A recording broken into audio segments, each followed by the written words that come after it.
On avait déjà fait l'unboxing de la Under 3V3 SE et maintenant c'est au tour de la KE. Cette petite imprimante m'a été envoyée par Geekbuying, elle est sous clipper et vous allez voir que malgré sa taille, elle est vraiment géniale. Sans plus tarder, on passe à l'unboxing et je vais vous montrer ce qu'il y a à l'intérieur.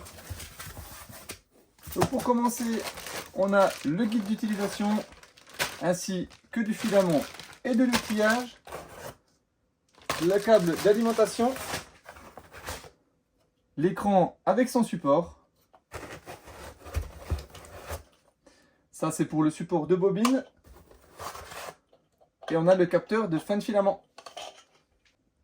Ensuite, pour l'étage du dessous, on a bien évidemment le cadre de l'imprimante avec la base et le plateau.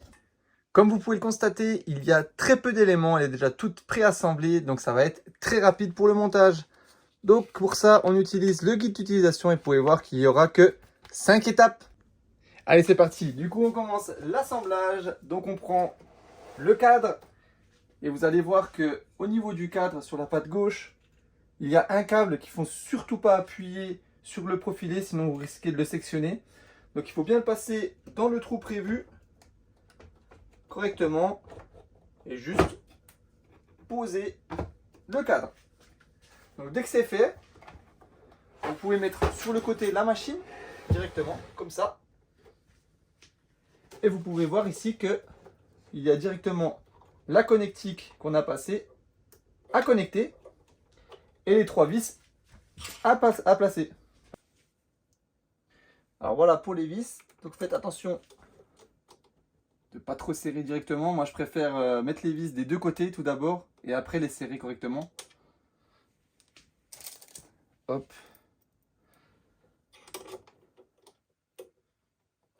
Et ensuite je vais passer aux vis inférieures, je ne vais pas vous montrer dans la vidéo, on va passer tout ça. Petite info juste pour le serrage, ça ne sert strictement à rien de serrer beaucoup trop fort les vis. Donc vous les mettez en appui, vous serrez correctement mais raisonnablement. Sinon vous risquez d'abîmer le pas de vis et faire de la casse. Donc une fois que le cadre est installé, vous pouvez voir qu'à l'arrière droite de la machine, il y a encore 2 vis M3/8 à installer. Donc ici, la partie en support est en plastique, donc faites attention de ne pas trop serrer sous peine d'abîmer le plastique. Vous serrez tout ça et on va passer à la suite. On passe maintenant à l'installation de l'écran et pour ça il faudra 3 vis M4/10. Donc on va l'installer ici et pour plus de facilité je vous conseille de retirer le support. Donc n'hésitez pas à tirer sur le support et enlever l'écran. Ensuite on n'a plus qu'à installer le support ici et mettre les 3 vis. Voilà, maintenant il ne reste plus qu'à connecter l'écran. Donc vous prenez le connecteur et il y a un détrompeur donc vous ne pouvez pas vous tromper. On insère le connecteur. On replace en poussant bien fort. Et ça y est, l'écran est installé. On passe maintenant à l'installation du support de bobine. Donc ça, pareil, très simple. On a juste installé les 2 vis M5/8. Et connecter le détecteur de filament. Pour en finir avec ce support de bobine, il ne reste plus que cette pièce à mettre. Donc pour ça, on desserre, c'est un quart de tour. Et on le remet de l'autre côté. Et il n'y a plus qu'à resserrer. Voilà. Et on arrive déjà à la dernière étape de montage de la machine. Donc comme vous avez pu voir, c'est très rapide. Et là, c'est le câblage. Donc on passe ce câble-là pour le connecter directement à la buse. Donc pour ça, on écarte les fixations. On met bien le détrompeur vers l'arrière. Et on fait attention de bien connecter et de refermer par-dessus. Maintenant, on prend cette petite fixation avec ces 2 vis qu'on va venir directement mettre sur le câble en essayant de ne pas le pincer. Hop. Et on va visser tout ça pour tenir la connectique bien fixée. Maintenant que le plus dur est fait, il ne reste plus qu'à passer à la connexion des moteurs. Donc pour ça, là on a un repère, on a juste à insérer le câble ici. Hop.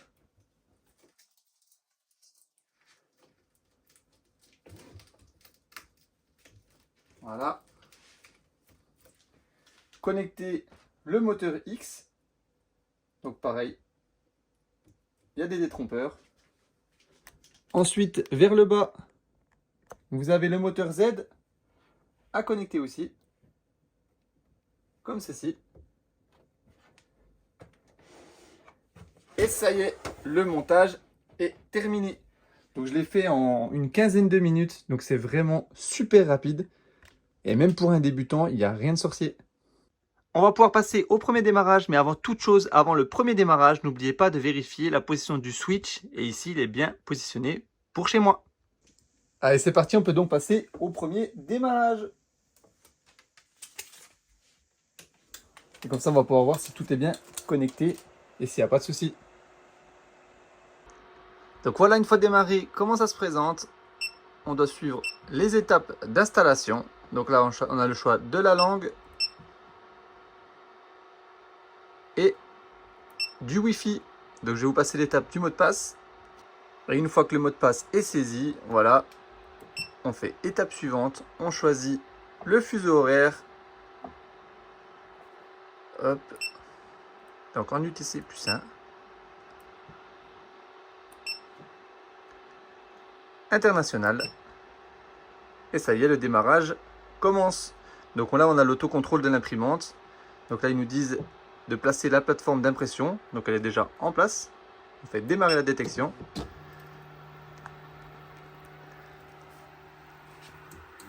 Et là, on va faire une série de tests.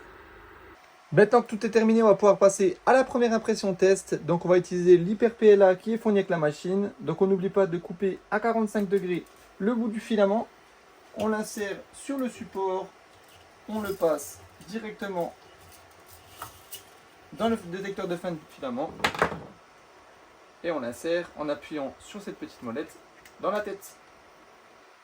La clé USB fournie avec la machine, on l'insère sur le côté de l'écran.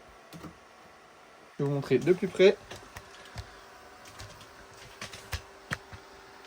Et maintenant, on va dans les fichiers, lecteur USB. Et là, on a un petit Benchy à imprimer. Donc on lance l'impression et je vous montre le résultat dès que c'est terminé. Je vous montre quand même le début de l'impression du Benchy et vous allez voir que ça va très vite. Donc pour rappel, c'est une machine sous clipper. Les vitesses sont juste exceptionnelles et je vous montre dès que c'est terminé. Et voilà, après 16 minutes d'impression, le Benchy est terminé. Et vous pouvez voir que par rapport à la vitesse, le résultat est très correct. Parce que ça va très vite.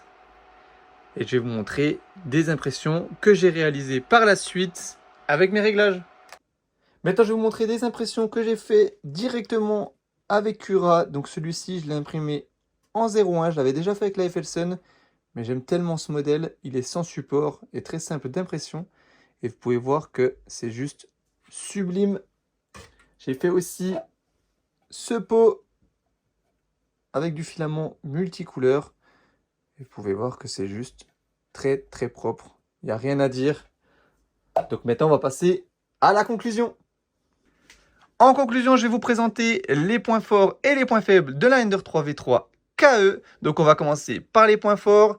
Et en premier, on a l'assemblage. Donc ça m'a pris moins de 20 minutes. C'est très simple à monter. Donc même pour quelqu'un de débutant, il n'y aura aucun problème. En deuxième, on a le plateau PEI qui est vraiment très utile. On a aussi la connexion Wi-Fi, le capteur de fin de filament et elle est capable aussi de reprendre les impressions en cas de coupure d'électricité. Et franchement, vous pouvez voir au niveau de la qualité d'impression, on n'a aucun problème. Donc le rapport qualité-prix de cette machine est vraiment génial parce que je vous le rappelle, elle coûte 230 € avec le code promo que je vous mettrai dans la description. Et maintenant, on va passer au point faible. Au niveau des points faibles, je dirais même du point faible, car pour moi, il n'y en a qu'un. Et encore, c'est une critique qu'on peut faire sur quasiment toutes les machines de cette gamme de prix. C'est le support de bobine. Donc, il est fixé directement sur le portique et ça crée du poids et ça peut faire de la résonance. Donc, je suis pas trop fan des supports de bobine sur le portique. Mais bon, c'est pas un gros point négatif. Et comme vous l'avez vu, j'ai pas eu de problème au niveau de mes impressions. On arrive à la fin de cette vidéo, j'espère en tout cas qu'elle vous aura plu. N'hésitez pas à liker et à vous abonner. Et si vous avez des questions, à me les mettre en commentaire. Allez, ciao!